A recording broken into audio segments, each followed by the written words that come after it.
nous faisons appel à l'honorable Olivier Kamitatou, président de l'Assemblée nationale de la République démocratique du Congo, qui voudrait bien nous transmettre encore un message dans le cadre de cette... Avec son fils de 3 ans sur son dos, le 2 juillet 1706. Nous fêtons cette année le 300e anniversaire de sa mort, le 2 juillet prochain. Avant sa mort, Kimpavita Ndona Béatrice avait déclaré « Vous me tuez parce que je vous ai dit la vérité. Sachez-le cependant que l'enfant qui va mourir avec moi, aujourd'hui, reviendra pour libérer son peuple.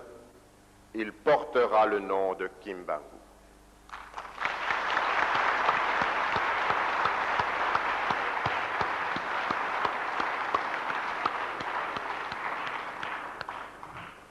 Simon Kimbangu est un libérateur des peuples.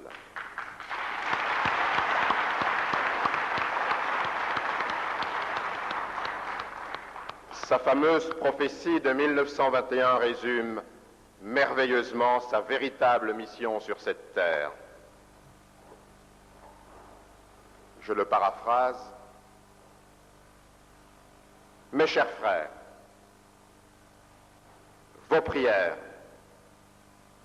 vos larmes, vos souffrances sont arrivées à l'oreille de Dieu.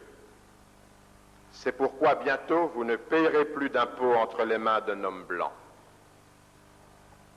Les Blancs rentreront chez eux. Ils abandonneront les richesses qu'ils exploitent ici. Mais, mes chers frères, lorsque vous serez maîtres de vos richesses, ne les volez point. Si vous ne les volez pas, les Noirs deviendront blancs et les Blancs deviendront noirs.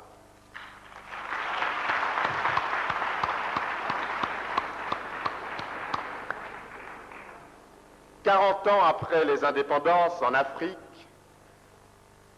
se succèdent irrésistiblement. Les colonisateurs, eux, sont rentrés chez eux.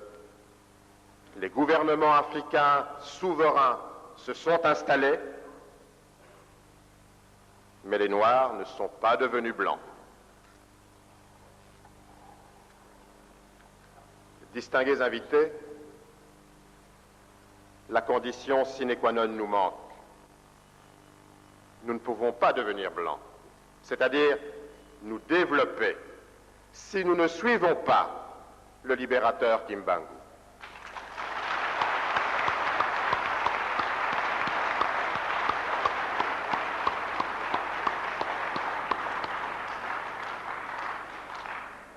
La bonne gouvernance est une condition incontournable pour notre développement.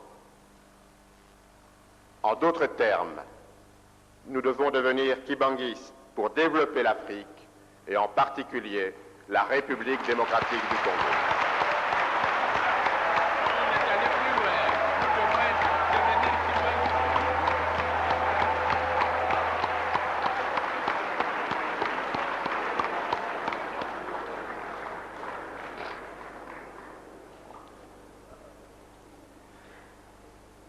Le jour de son arrestation à Nkamba, le lundi 12 septembre 1921, Simon Kimbangu ordonne à la foule,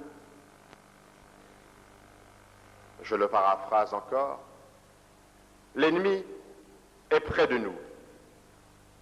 Que ceux qui sont faibles quittent les lieux, mais ceux qui sont forts, car ils sont élus, qu'ils soient à mes côtés pour porter ensemble la croix de la libération. »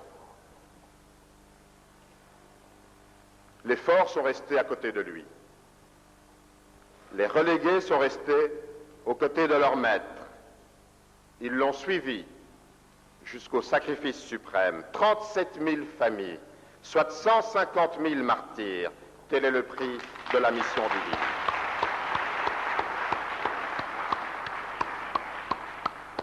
il y a universellement admis comme infaillible qui dit « Souffrir la mort pour ce qu'on croit le juste ou vrai, tel est le plus infaillible rite évocateur de l'action céleste ici-bas. Celui qui meurt pour une idée, cette idée scellée dans son sang, vivra désormais de sa vie qu'il lui infuse en le perdant. La somme de souffrance, le sang de Papa Simbangu et celui des relégués, leur vie qu'ils ont perdue, sont infusés dans la pensée pour laquelle ils sont morts, le kibanguisme.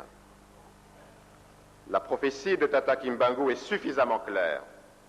À nous aujourd'hui, qui sommes à quelques mois d'échéances très importantes pour la République démocratique du Congo, eh bien la prophétie est claire.